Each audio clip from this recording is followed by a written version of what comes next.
Bonjour à tous et bienvenue sur Cogito Ergo Sum. Trouver la paix intérieure est une quête importante, surtout lorsque nous vivons dans un monde rempli de stress et de chaos. Beaucoup de gens cherchent des moyens de calmer leur esprit, mais malheureusement, certains se tournent vers des pilules et d'autres substances qui peuvent créer une dépendance dangereuse. Cependant, il existe une approche alternative et saine pour atteindre cette tranquillité, le stoïcisme. Le stoïcisme est une ancienne philosophie qui propose des méthodes pratiques pour cultiver un esprit calme et serein sans avoir recours à des médicaments. Dans cette vidéo, je vais te présenter 7 exercices stoïciens qui peuvent t'aider à trouver la paix intérieure. Ces exercices sont simples à comprendre et à mettre en pratique, et ils peuvent avoir un impact positif sur ta vie quotidienne.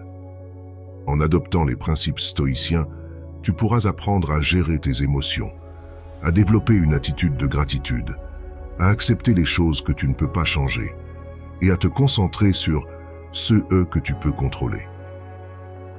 Ces exercices te permettront de développer une résilience mentale et de faire face aux défis de la vie avec calme et sérénité.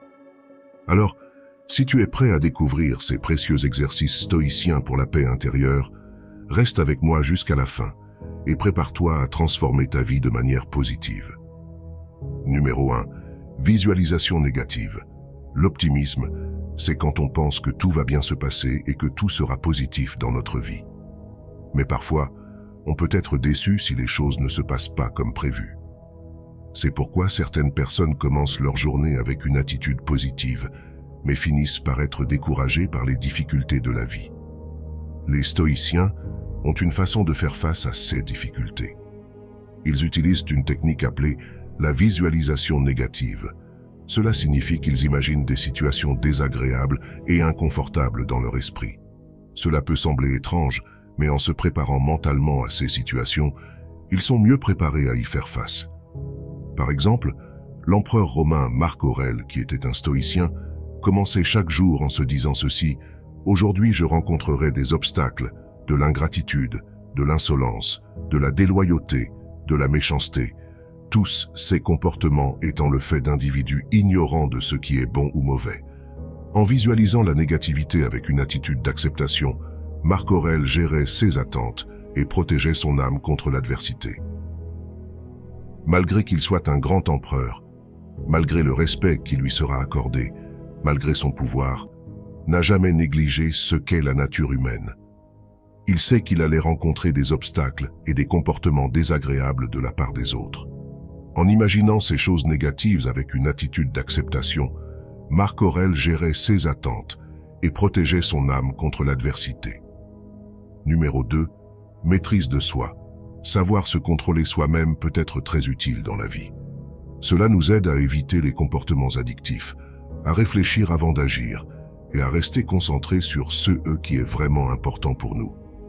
Les stoïciens font une distinction claire entre les choses que nous pouvons contrôler et celles que nous ne pouvons pas contrôler. Épictète, un grand renommé de la sagesse stoïcienne, a déclaré un jour: « Les choses qui ne sont pas en notre pouvoir sont l'opinion, la poursuite, le désir, l'aversion, et en un mot, tout ce qui est notre propre action. Les choses qui ne sont pas en notre pouvoir sont le corps, la propriété, la réputation, le commandement, et en un mot, tout ce qui n'est pas notre propre action. » Les stoïciens en général ont une façon particulière de voir les choses. Ils pensent qu'il y a des choses que nous pouvons contrôler et d'autres que nous ne pouvons pas contrôler. Par exemple, nous pouvons contrôler nos pensées, nos actions et nos émotions, mais nous ne pouvons pas contrôler notre corps, notre réputation ou ce que les autres pensent de nous. La clé est de se concentrer sur ce que nous pouvons contrôler et de ne pas s'inquiéter des choses que nous ne pouvons pas contrôler. Cela demande de la pratique et de la discipline. Par exemple, certaines personnes pratiquent le jeûne intermittent, ce qui signifie qu'elles ne mangent pas pendant une certaine période de temps.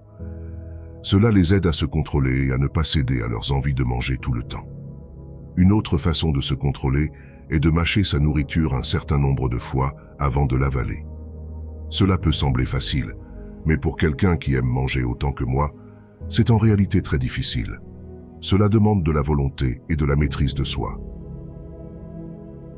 Numéro 3. Ne pas abandonner. Vous savez, parfois on se soucie trop de ce que les autres pensent de nous.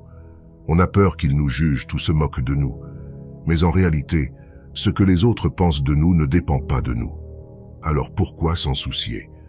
C'est comme si vous mangiez votre nourriture en la mâchant bien, mais ensuite vous décidiez de manger comme un cochon, sans utiliser vos mains, juste pour que les autres vous regardent. C'est une façon de dire « je ne me soucie pas de ce que vous pensez de moi ».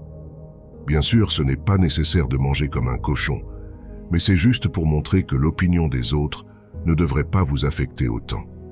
C'est une habitude qu'on a depuis longtemps, à cause de notre éducation et de notre société, mais vous pouvez la changer avec de la pratique.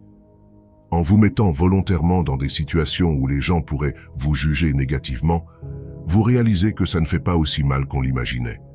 Et petit à petit, vous devenez plus fort et vous ne vous laissez pas abattre facilement. Numéro 4. Tenir un journal.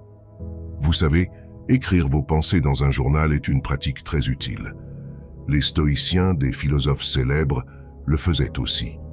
Ils écrivaient leurs pensées et leurs souvenirs pour se sentir mieux et pour mettre de l'ordre dans leur esprit. Le plus connu d'entre eux, Marcus Aurèle, avait un journal qu'il appelait Méditation. Ce journal était personnel, il ne l'a jamais publié. Mais il l'écrivait pour lui-même, pour se comprendre et pour réfléchir sur sa journée. D'autres stoïciens comme Épictète et Sénèque faisaient aussi ça. Sénèque disait avec éloquence « Quand la lumière était éteinte et que ma femme se taisait, je prenais l'habitude de passer en revue ma journée dans mon journal. Je n'y cachais rien, je ne laissais rien passer. » Le 5e exercice stoïcien pour avoir la paix intérieure est le memento mori. Rappelez-vous que vous allez mourir un jour. Ça peut sembler triste, mais en réalité, ça vous aide à apprécier la vie. Quand vous pensez à la mort, vous vous rendez compte que votre vie est précieuse et que vous ne devriez pas la gaspiller pour des choses sans importance.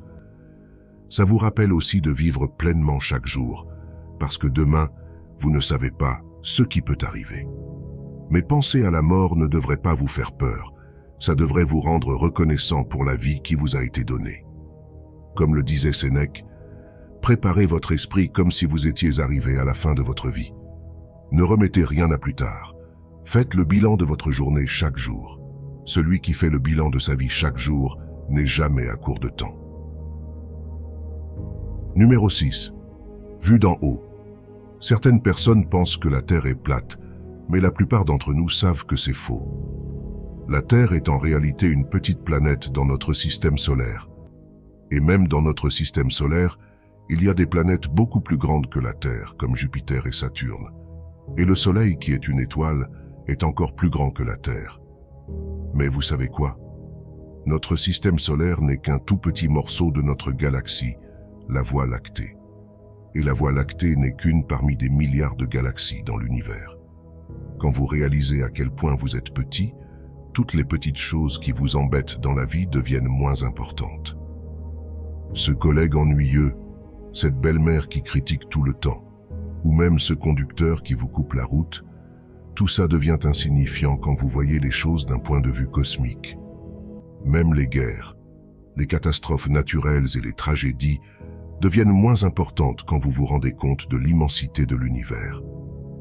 Se rappeler de votre petitesse vous rend humble et vous fait parfois rire des gens qui se fâchent pour des choses stupides et sans importance.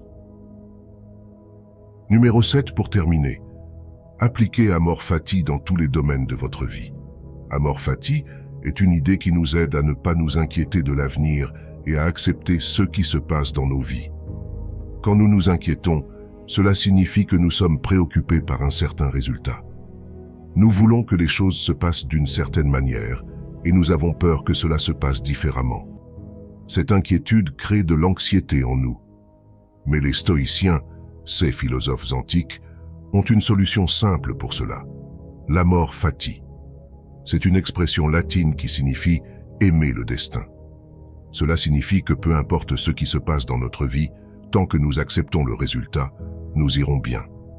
Cela ne veut pas dire que nous devons devenir nihilistes et ne rien faire, sans avoir de but. Au contraire, avoir des objectifs et des ambitions est important, tant que nous restons détachés du résultat. Prenons l'exemple d'un musicien.